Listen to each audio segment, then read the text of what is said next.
Hello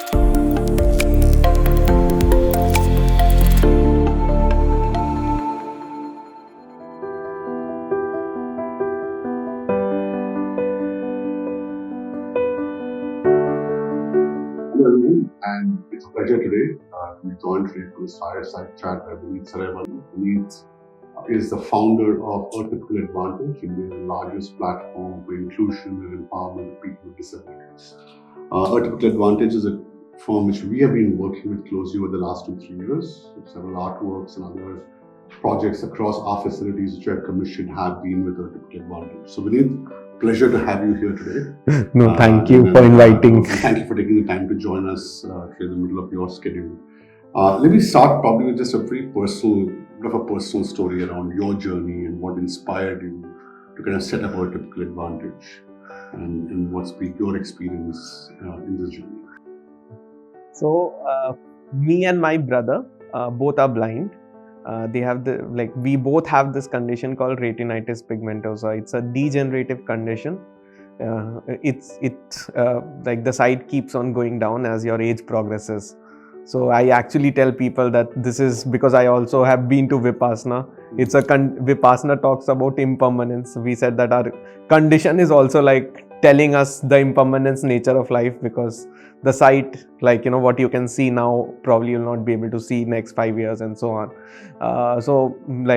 Born in Jamshedpur, my brother, complaint came from our class that they can't see the blackboard, and we had spectacles, both of us as such, and till standard 12 we were good in studies, but the vision was keeping going down. Post college, made it to IIM Bangalore. There again, both of us, in fact, made it together. So till here, probably the story is very similar. In some ways, bit of our own struggles with our sight issues, and navigated life through screen readers, which is a text-to-speech software. So I largely hear things with this software and do everything in general. And my brother was in finance, whereas I wanted to be in marketing. Did my summers in FMCG and then in retail. 6 years in retail, hired more than 500 people with disabilities, and there probably I would still say that I was lucky and had a lot of privilege in terms of, let's say, if I wanted to read something, I can have a scribe or a teacher help me to navigate, reach IIMs, or even do any kind of stuff, which a lot of people might not have the same privilege in general. And then 6 years in corporate, I realized that probably this is not how I could solve this problem. So the problem of so we are there on the International Day of People with Disabilities, and if you look at it, it's a very massive problem. Like 85% of people with disabilities don't have access to livelihood, educational. It's quite same 85-90% of them don't go to schools, and this is like a statistics for all developing countries. The question which I hold before starting Atypical Advantage was, how could I probably generate dignified income opportunities for people with disabilities in India? And one of my mentors said that, look, Vineet, you are from a good institute, you are connected to companies because of, let's say, the IIM network as such, and you have good exposure across different functions of a corporate because of your own work. And again, because my brother is in investment banking, there is some bit of safety net in life. And the thought was that if I don't take the plunge, probably no one else would. And that is how I quit my job to start Atypical Advantage. And what Atypical Advantage essentially does is we tell corporates that look at their abilities and then make a choice. Like the wall mural work across like 2 of the Mahindra warehouses and even office, I'm very sure you would have loved the work. It doesn't matter it's done by a person with disability or not, but the work is equally good. So the pitch to companies was that look at their talent and that is how we had, like, we are essentially into three areas. First is performing artists, where 500 plus performers are there: dancers, singers, comedian, musicians. All are people with disabilities. Their portfolios are live on the platform.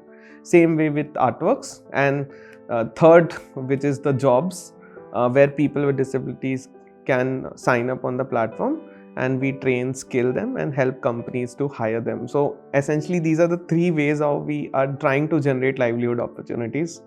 And yeah, in the past, we'll be completing 3 years on December 11th. Never thought it would shape up like this. Now we work with 170 plus companies. We have generated artist earnings more than 50 lakhs plus in artist earnings in performing artists as well as atypical art. So close to 1 crore plus have gone to the artists directly. And coming to job, so many companies, we are now like targeting 100 plus hires from Atypical Advantage alone as a company, and overall like 2000 plus people with disabilities trying to impact. Again, my vision is larger to, like, work on this for 8 to 10 years and even more than that, and see how I can probably bring a deeper change in this. So yeah. Incredible story. And I know from my own personal experience, things like dealing with vision is a challenge. I started wearing glasses from the age of 4, probably not very dissimilar from you. So was there any pivotal moment in your own life which was quite transformational in terms of your choice, the choices you made, and how do you navigate through that? So this, again, because of, see, the condition is tough.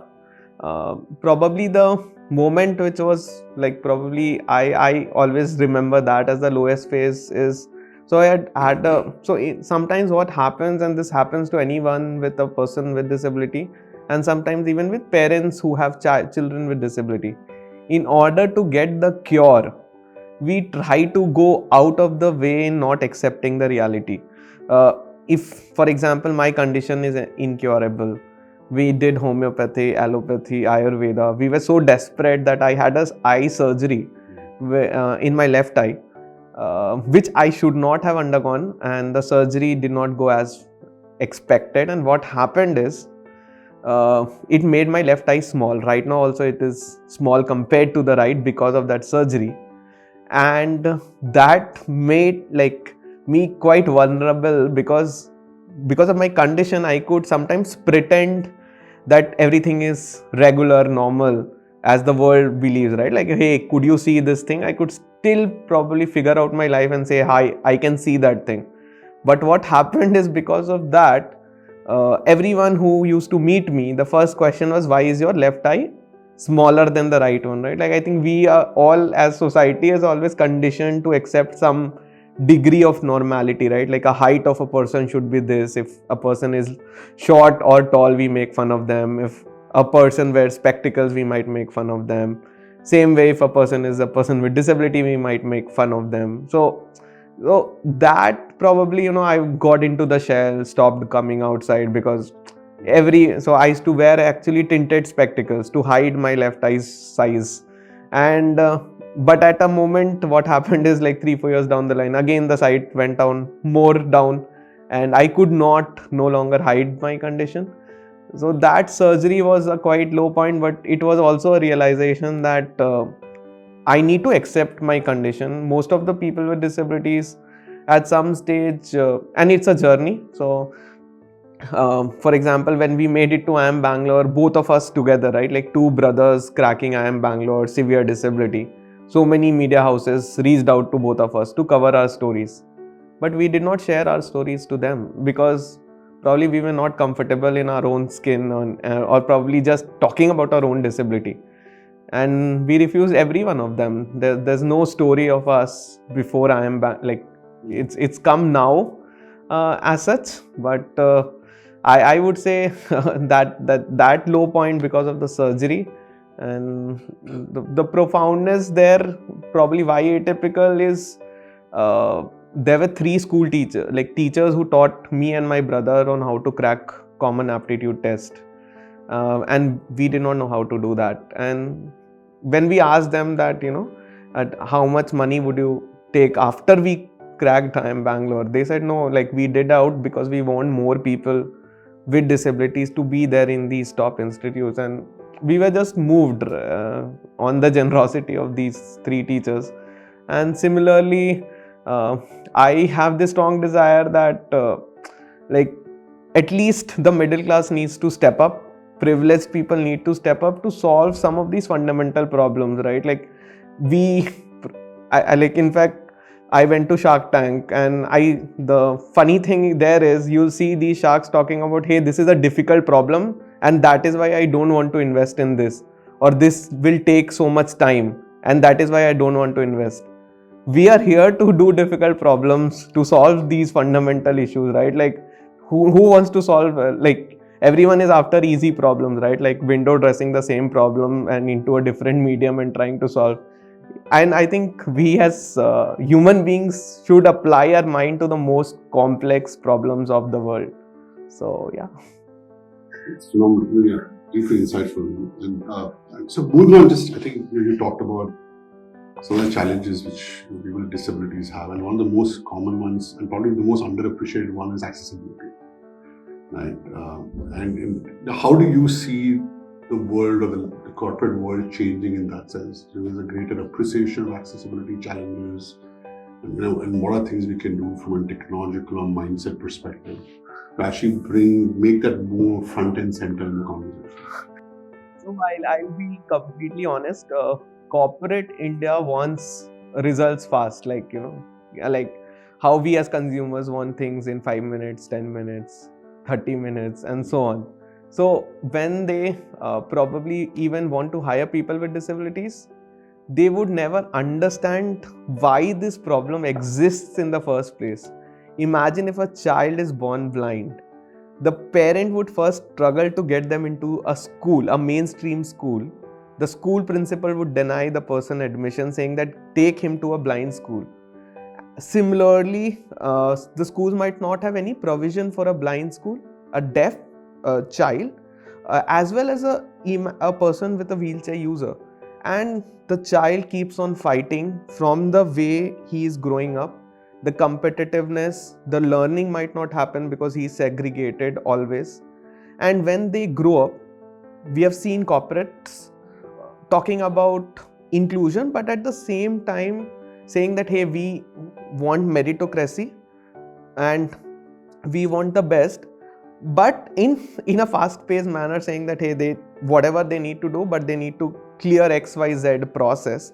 I understand that aspect, but I also want corporates to appreciate and understand what a child with disability would go through from schooling, inaccessible physical infrastructure. You mentioned about digital accessibility.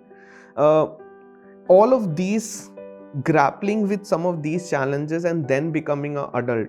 If the starting point for people would have been the same, and with the same facilities, special education, sign language, for me, even converting my books into accessible material was a challenge initially.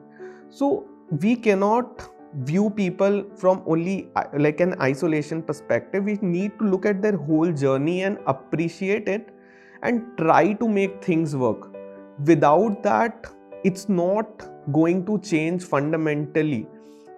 You'll see even with corporates, so many people are not even trying to address neurodiversity, right? It's one of the toughest piece, and they will say that no, it's very difficult and that is why we don't want to hire them. With other disabilities, I would say, like let's say for example blindness, I would still say because of the technology a lot has changed with screen reader as such. Same way for people with hearing disability, a lot of people don't understand this fundamental thing. They would say that, hey, why don't they have no problems in writing, right? So they can write brilliant English, but they don't understand how a language in a child is developing, right? Like unless a person hears things, the language development is not that easy, and their first language is sign language, and we as corporate India would not even understand them, meet them. I personally would like to urge every corporate to at least go and meet, spend more time with kids with disabilities so that you'll be able to appreciate their lives, their challenges, and let's try to make that work. There are 99 reasons on why this will not work, but could be one or two things where they are good at. Focus on their strengths and then take the next step. So, yeah. I know that Atypical Advantage has always been, and one of the reasons we love working with you, because there's huge focus on partnership and collaboration. And do you have, your insights and thoughts? What can companies do better to strengthen partnership? How do you see that? How do you see the role of partnership and collaboration in terms of furthering inclusion for people with disabilities, and what can we do better? And this is a great question. As such, just wanted to tell you, like, this is our third year, and this World Disability Day has been the best for us. We are touching 50,000 plus employees across corporate India. We are working with 50 plus large brands in the country only in the 19 days, the span of 90 days from 1 December to 19 December. Our companies are organizing simulation games, sports activities, brunches in 5-star hotels by performers with disabilities, so much of sensitization sessions, hiring, job fairs. So that is what Atypical Advantage is doing in these 19 days as a partnership, because we again believe in an integrated way of doing things, like how we worked with your team when we were designing the murals in your offices. I am very sure it was a co-creation journey where we shared the artwork, designs, and it took 2 to 3 months on that, and then the final execution took shape. So I think it's a consultative process, trying to understand things and figure out the middle path. But the mission is very clear that let's make this work. There would be challenges, but what Atypical Advantage tries to do is figure out these challenges and mitigate it. Like if skilling is a challenge, we have our own academy where we skill people with disability. If post-placement support is a challenge, again we try to work with companies even after hiring. If sensitization is a challenge, we help them. If sign language interpretation, accessible material, physical infrastructure is a challenge. So what we are essentially trying to do is figure out smaller problems in each of these levers and see how we can best work it out. So probably any company should think of an integrated approach and a long-term thought process, at least a 3 to 5 year process, I would say here. So yeah. Obviously, your work is always with programs like International Day of People with Disabilities or even other programs. There's a short burst of action, right? And that solves part of the challenge, and in terms of alignment and engagement. But really, scalability and replicability has to be 365 days a year. Yes, yeah. And so, what do you think stops companies from converting this 19-day journey to the remaining? Because I struggle with that as well, in all honesty. And what can we as corporates do better to make this 19 days become 365 days? So, in fact, this was a question, like if you look at it, right, Atypical Advantage is technically doing exclusion, right? We are having a separate platform for people with disabilities from the mainstream platform. Ultimately, Atypical Advantage should not exist, right? The true meaning of inclusion is every person without disability, different gender, caste, creed, religion is assimilated into the society. Right, so if we want to do inclusion 365 days a year, the best way is to try to create a team, have targets. Like for example, I always urge teams, whenever they are showing the hiring numbers, if the answer, the number is 0 for a company, put that out saying that, hey, gender, we are at this ratio, people with disabilities, we are 0. Even putting that column would be a continuous reminder that, hey, we are at this level and this needs to improve. And you can take smaller targets, do pilots. I always urge corporates, do pilots with 3 to 5 people across different roles. Don't have any limitations there. Most of the companies have these limitations and notions, right? We did the IIM Bangalore placements very recently, and the companies lined up the same process and they hired 13 people with disabilities of IIM Bangalore through Atypical Advantage. But the same companies and the same process when they ran in the campus, a lot of them had these biases that blind people cannot do finance. How would this person with disability do marketing? So all of these notions are like typically in the head. I can tell you that me being a blind person have done all the roles across different companies in the best manner possible. So a lot of these things lies in people's head, and this is equally true for a person with disability. Sometimes, so for example, when I wanted to do advanced Excel or learn things, I had nobody to teach me, and I did all of this on my own, figuring out things, learning it. And sometimes the situation which a person with disability goes through, there is no help, support, because that is his own situation. uh, and no one can help. Like my parents cannot help me to teach me advanced Excel with screen readers. There is no NGO, and this might sound like not possible, like sort of a thing, but it's like you are grappling with your own challenges, because even disability, I would say, is a spectrum, right? Like I am probably having 10% of my sight remaining. There are people who are completely blind. There would be people in the middle. Same way for other disabilities. So yeah, but Ram, I had a question for you. How do you see this? Like, if you would like to solve the problem for disability inclusion, how would you do that? It's a great question. And at least I've seen thus far is that, it's first, the point you made, I don't think we can solve for inclusion by adopting exclusion on a long-term platform basis, right? So, we can set goals, but we can't set targets, and we can't keep dividing the organization to make it more inclusive. I think what I have always believed is that whether it is people with disabilities or members from the LGBTQ community or any other group, for me the challenge always is my fundamental belief that there is talent in that group. There is no subsidy in this, right? And what we're doing is we're trying to bring people who are exceptionally talented into the organization, because there is a role for every person and there's a person for every role. And what we're really trying to do is match that capability, right? And nobody knows everything perfectly. I don't as a CEO. And therefore, what I believe is the real push we are trying to make is to fix the supply side, as I call it. And see how we can actually get more and more employees from these groups involved in our talent acquisition processes.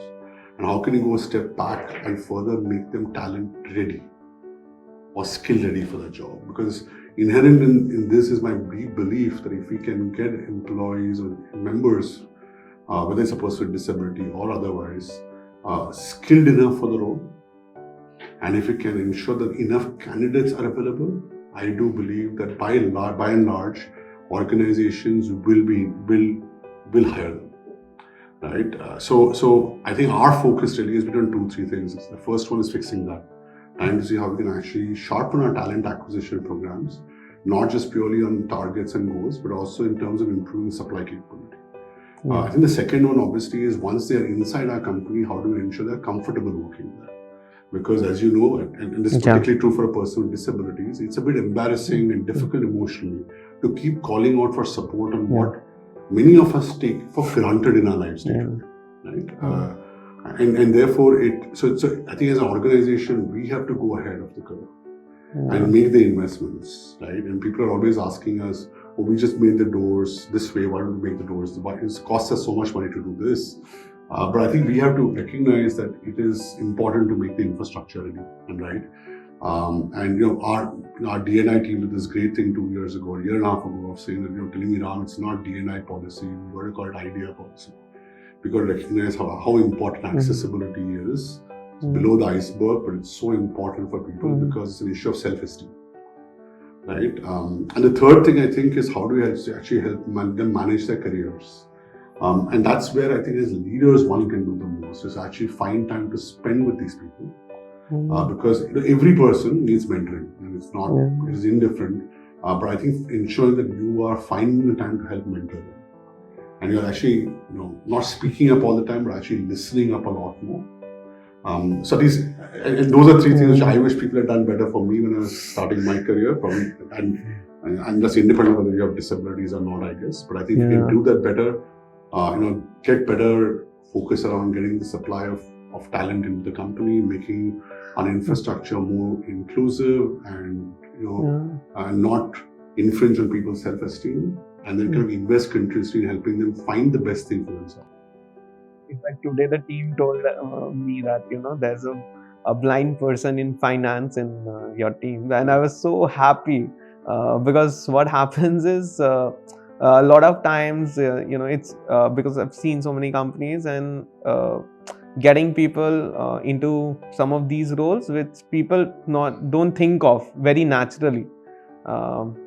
In general, like because my brother is blind and he's an investment banker, so and again some of these notions are there in our head. So I was you're right. I think breaking the bias is so much about the consistency of the effort, right? And I think the more people we present with talent, I think the more we can break these biases as so and so, because whether it's genderization of roles or pre-configured notions, I think if we can get enough talent in front of people, then you start breaking the bias, because people, the goodness of it is a rub-off.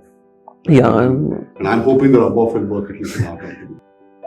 And like you mentioned about these small things, like for example, I remember when my first day in office, I was worried about how would I go to the washroom alone, or how would I fill water in the water bottle on my own alone. Very small things, but it plays in people's head as a person with disability in general. And these things are also equally important, and mentoring and post placements.